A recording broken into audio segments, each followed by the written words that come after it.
Actuellement, l'heure est grave.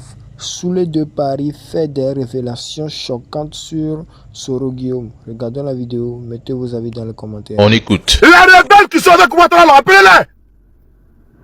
Il faut appeler les chefs rebelles également, le cas venir. Mais Guillaume Soro n'était pas un rebelle. Il n'a pas créé de rébellion. Ceux qui avaient les bazookas, ceux qui avaient les armes là, il faut les appeler. Il faut appeler Chérif Ousmane. Il faut appeler Diagao. Il faut appeler Commandant Los. Il faut appeler Fofie Kokou. Et tous, Ben Laden, qu'ils viennent. Les deux Michel, les Soumana Bakayoko. Il faut les appeler. C'est les chefs de guerre. Si vous cherchez ceux qui ont déjà en Côte d'Ivoire, appelez-les. C'est pas Guillaume Soro. Guillaume Soro n'a déjà personne. Il n'est pas négué entre les mains. Voilà. Il n'est pas négué. Envoie ici. Il faut appeler. Il faut appeler. Fofie Kokou. Il est là. Il est où? Il faut l'appeler. C'est un chef de guerre. Lui qui était à Korogo. Vous voulez qu'on parle de rébellion? On peut faire la rébellion sans les chefs de guerre. Il faut les appeler. Ceux qui sont autour de Mme Ouattara. Que disent les pays de l'AES concernant la situation qui prévaut en Iran? Voici la question que beaucoup se posent. Est-ce que les pays de l'AES peuvent faire confiance à la Russie et également à la Chine?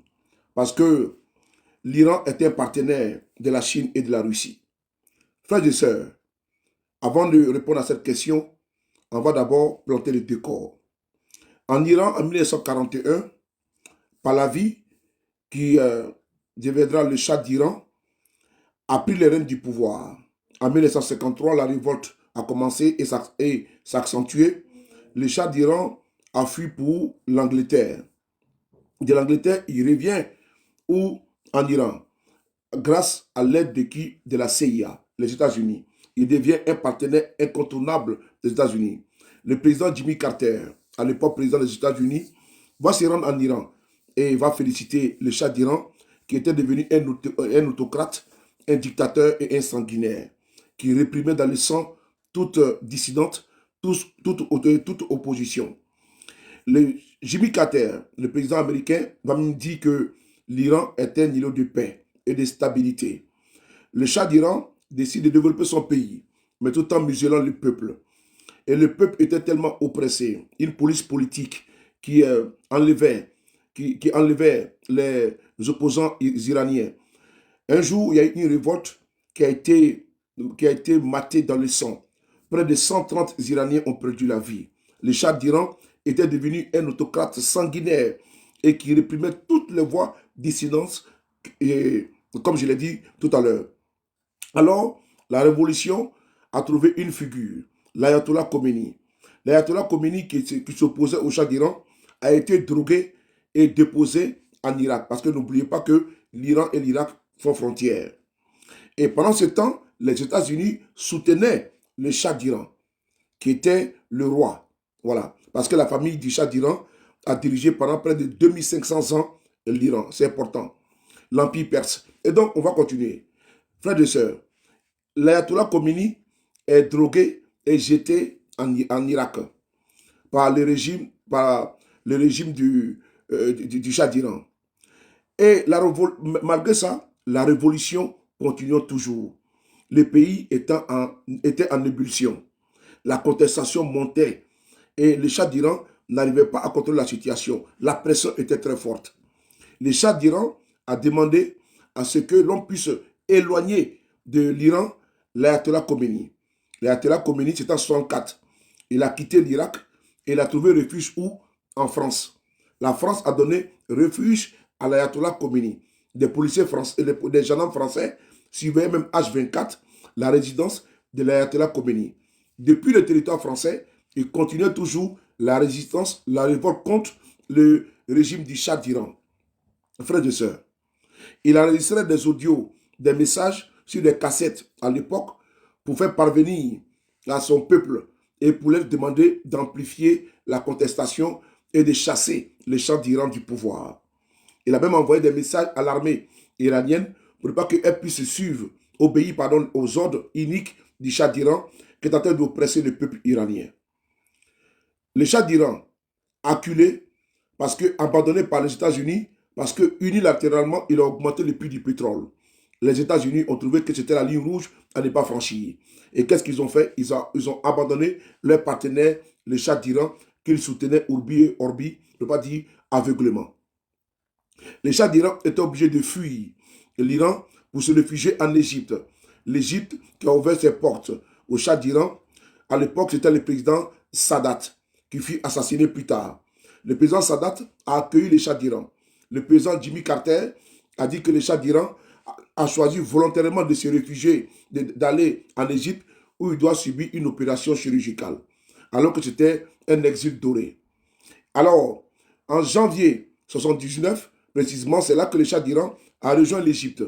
Pendant ce temps, dans un avion Air France, un Boeing 747, l'ayatollah Khomeini, qui était réfugié en France, rentre en grande pompe devant tous les médias internationaux et accueilli par des millions d'Iraniens à l'aéroport de Téhéran.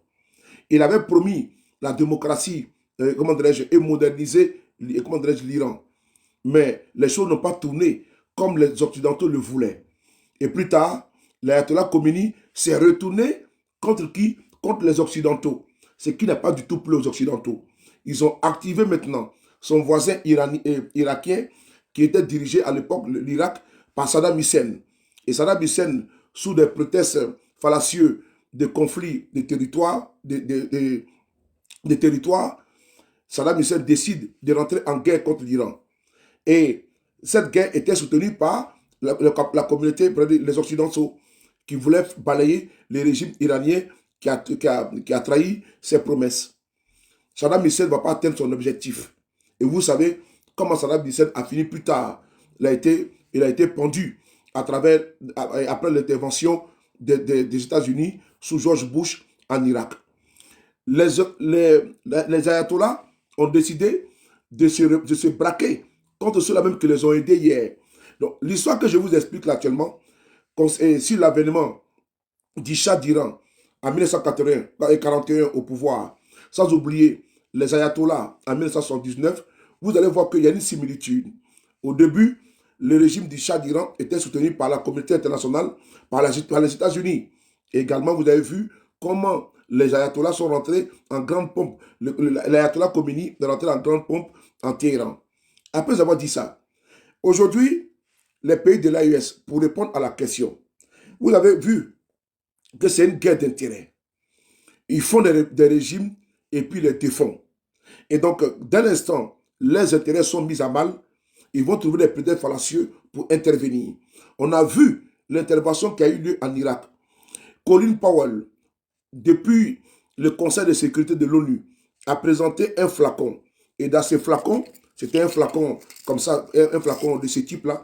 Il a présenté un flacon et il a dit que ce flacon contenait de l'anthrax, de l'uranium enrichi, et que l'Irak veut se doter de l'arme atomique, alors que c'était faux. La France, à l'époque de Jacques Chirac, a refusé de suivre, c'était en 2003, a refusé de suivre les États-Unis de George Bush afin de ne pas soutenir cette intervention contre l'Irak. Mais rien n'y fit. Les États-Unis sont intervenus. Il n'y a eu aucune arme de destruction massive n'a été trouvée en Irak. Saddam Hussein a été arrêté, il a été pendu. Mais Saddam Hussein ne faisait plus leur affaire. On a vu le cas avec la Libye. Frères et sœurs, les pays de l'AES, pour répondre à la question que certains se posent, n'ont pas demandé à ce que l'Iran vienne les soutenir, vienne les protéger. Les pays de l'AES n'ont pas demandé également que la Russie vienne les protéger ou vienne faire leur guerre à leur place. Les pays de l'AES n'ont pas demandé que la Chine vienne faire leur guerre à leur place. Personne de ces pays que je viens de citer ne viendra faire la guerre pour les Burkinabés, pour les Nigériens ou pour les Maliens. Cette question même n'a pas lieu d'être posée. Oui, parce que j'entends parler certains individus que est-ce qu'on peut faire confiance à la Russie, à la Chine, et parce que aujourd'hui, les partenaires, l'Iran est attaqué et ils sont taiseux. Et le Venezuela a été attaqué, ils sont taiseux. Frères et sœurs, ce monde dans lequel nous sommes aujourd'hui, c'est une affaire d'intérêt. Et les intérêts qui se jouent aujourd'hui, c'est les intérêts des États-Unis. Vous avez vu, Donald Trump a été très clair qu'ils sont intervenus au Venezuela pour le pétrole. Il a été très clair. Ils ont accusé Maduro d'être le chef d'un gang de narcotrafiquants, mais plus tard, le nom même de ce gang-là, c'était un nom inventé. Alors, les pays de l'AES, pour être concret, n'ont pas demandé d'avoir un protecteur. Ce n'est pas ce qu'ils ont demandé. Ils ont demandé le respect strict de leur souveraineté. Ils ont dit qu'ils veulent un rapport gagnant-gagnant, des relations gagnant-gagnant. Donc, ils n'ont pas quitté un maître pour un autre maître. Les pays de l'AES ne comptent pas sur la Russie. Les pays de l'AES ne comptent pas sur la Chine. Ils comptent d'abord sur eux-mêmes. Parce que la charité bien donnée commence par soi-même. Donc, la réponse à la question posée, c'est que les pays de l'AES ne sont pas en quête à la recherche d'un père protecteur. Non. Eux-mêmes, ils sont déjà grands, ils sont déjà libres, ils sont déjà souverains pour se protéger. À bon entendeur, salut. Soro Guillaume, gravement malade. Famille, l'heure est grave et toute la vérité sur l'état de santé de Soro Kibafori Guillaume. Je prie à tout le monde de partager cette vidéo massivement, au maximum s'il vous plaît, et abonnez-vous à cette page, c'est très important. Selon les sources du RDR, du pouvoir d'Abidjan, des journalistes de Côte d'Ivoire qui affirment que Soro Guillaume a été évacué dans un hôpital à Niamey et qui sera transféré en Turquie. Le problème, c'est pas ça. Le problème, c'est que vous voulez nous étouffer l'affaire Nina Keïta là. Parce que vous là, vous voyez dans ce que les autres ne voient pas. Mais l'affaire qui est devant vous là, vous faites comme si vous ne voyez pas ça. Que Soro Guillaume soit malade ou pas, en quoi ça regarde les Ivoiriens? On s'en fout de ça au fait. Ce qui nous importe ici là, c'est l'affaire Epstein à Abidjan là. Parce que vous êtes en train de créer toutes sortes de buzz. Le RDA est en train de mettre tout en œuvre pour que les Ivoiriens passent à autre chose. Mais on sera sur l'affaire Nina Keïta là. On dit, il y a des jeunes filles qui ont disparu à Abidjan. Que Nina Keïta est la plus grosse proxénète en Côte d'Ivoire qui n'a jamais existé. Vous attendez quoi pour la virer de son poste? Parce qu'elle est DGA à Geste aussi. Elle est la nièce d'Alassane Draman Ouattara. Vous attendez quoi? Le procureur attend quoi pour sortir le dossier? Vous nous venez nous parler de l'état de santé de Soro Kibafori Guillaume. Qu'il soit malade ou pas, en quoi ça nous regarde? Voilà. En quoi ça doit... Bon, actuellement, en quoi ça doit intéresser les Ivoiriens? Le silence du gars vous perturbe à ce point-là. Mais vous voulez lancer des fausses alertes sur la toile pour qu'on puisse... Parce que là, vous avez créé toutes sortes de buzz en Côte d'Ivoire. Ça ne prend pas. Rien ne va prendre. Les Ivoiriens disent, ils ont vu leurs enfants être vendus à des milliardaires. Les Ivoiriens disent, vous là, on commence à douter de vous.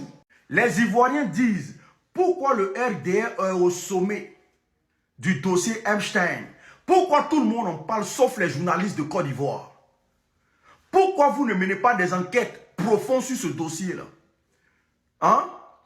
Pourquoi celle qui a passé son temps à liquider, à travailler avec l'un des plus dangereuses personnes qui existaient sur cette planète-là, pourquoi elle circule librement à Abidjan? Quel était votre rôle dans le dossier Epstein? Parce que les mails sont là. Vous nous sortez les histoires de Soro Guillaume est malade. Comme ça, les Ivoiriens vont être... On est plus bêtes, hein? Ça, c'était avant. Où on venait nous mentir qu'Alassane a rehaussé l'économie des pays des autres. Là. Ça, c'était avant. Hein? Où on disait qu'il avait bateau d'argent, il avait des jets privés. Tous ces paflotages-là, c'était avant. On sait que vous êtes un parti de menteurs. Nous, on sait ça. Donc, vous allez nous dire quoi, puis on va écouter 2 jours là. Venez ici, Nina Péoun là. Vous virez Nina Péoun pour qu'elle réponde devant les juridictions compétentes. C'est de ça qu'on parle ici. Merci.